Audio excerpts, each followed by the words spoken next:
Foster carers and grandparents are demanding a panel be appointed to independently review decisions made by Families SA.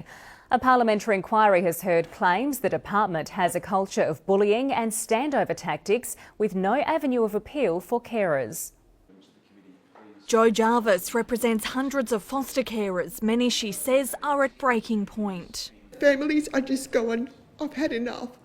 There are families who are leaving the system in droves because they can't stand the system. They're not leaving because of the kids. The system is already the target of a royal commission.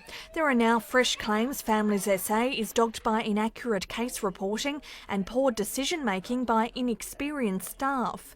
Ms Jarvis says there's an urgent need for an independent panel to review cases, such as when the department returns a child to their biological parents or grants visitation rights, despite the foster family suspecting a risk. When the children are suffering, that there's an avenue of appeal. Because if the department doesn't listen to that and doesn't get that bigger picture, they're here for child protection, not to protect their own asses. Well, I think the review panel would allow at least an independent umpire to assess whether that is the case, whether the social worker is correct in their decision. The concerns have been backed by a group of grandparent carers.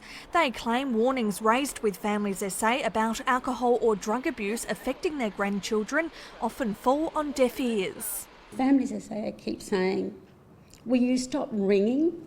You're ringing about the same thing. Yes, because it's happening to these children day after day after day after day. The inquiry also heard the financial strain of being a full-time carer is forcing some grandparents to go without. We have history to tell you that grandparents are going without their medication.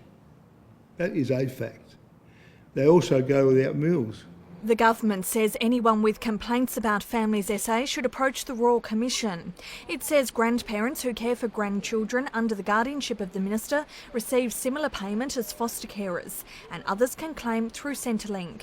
Angelique Johnson, ABC News, Adelaide.